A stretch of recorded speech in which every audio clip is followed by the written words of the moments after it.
This is the tragic story of the Sodder family from Fayetteville, West Virginia. A family of 12. Christmas Eve in 1945 turned into a night of terror, confusion, and unanswered questions. 5 of the Sodder children remained inside the house during a sudden fire and were never seen again. What happened to them that night has haunted the family for generations. The missing children were part of a large Italian-American family living together in Fayetteville, West Virginia. They were 10 siblings in total, and the 5 missing ones shared several traits. They were Caucasian with black hair and brown eyes, and all were very young at the time of their disappearance. Each child, however, had unique distinguishing characteristics. Betty, born on the 4th of March, 1940, age 5, had a scar under her right ear and a mole above her right elbow. Maurice, born on July 8, 1931, age 14, had multiple scars, a scar on the back of his head hidden under his hair, another near the top of his forehead, and a scar on the left side of his chin. Martha, born on January 22, 1933, age 12, had a tiny scar on her forehead near the hairline and another on her right shin. Louis, born on the 30th of December, 1935, age 9, was left-handed and had a small mole on the corner of his mouth. Jenny, born on the 19th of September, 1937, age 8, had a single dimple on her right cheek. These 5 children asked their parents to stay awake that Christmas Eve to enjoy their new toys after the rest of the family went to sleep.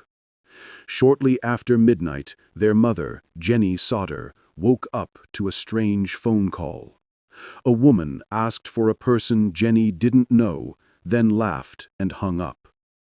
Before going back to bed, Jenny noticed the house lights were still on, the shades were up, and the doors were unlocked. Later, she was awakened again by a noise on the roof. Moments after that, she realized the house was on fire. She alerted her husband, George, and the family rushed to escape. Only some of the children made it outside. The 5 who had stayed up, Betty, Maurice, Martha, Louis, and Jenny, were missing. George tried to grab the family ladder to reach the children's upstairs bedroom, but the ladder, which was always kept beside the house, had mysteriously disappeared. It was later found far down an embankment. The fire consumed the house in less than 45 minutes. Investigations were inconsistent. Some reports claimed no trace of the children's remains were found. Others said bone fragments and even what appeared to be organs were discovered. One item tested turned out to be beef liver. A coroner's jury concluded that the children died in the fire despite uncertainties. Against official advice, George cleared the ruins and planted flowers in memory of his 5 lost children.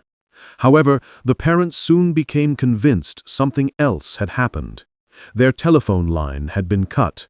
Witnesses reported seeing the children alive after the fire, and the Sodders' efforts to reopen the investigation were rejected for years.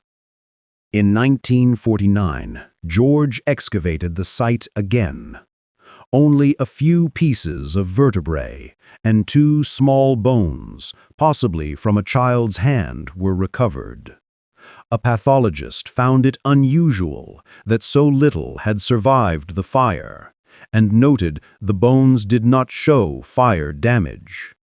Later analysis suggested they belonged to someone aged 16 to 22, not matching any of the missing children. Then, in 1968, the Sodders received a mysterious photograph of a young man in his mid-20s. The back of the photo read, "Louis Sodder. I love Brother Frankie. Ill Boys, A90132 or A90135. The man was never identified, and the sender was never discovered. George and Jenny spent the rest of their lives searching for answers, displaying a large billboard offering a reward for information. George died in 1969, Jenny in 1989, and the youngest Sodder child, who was an infant during the fire, continues to seek the truth about what happened to her brothers and sisters.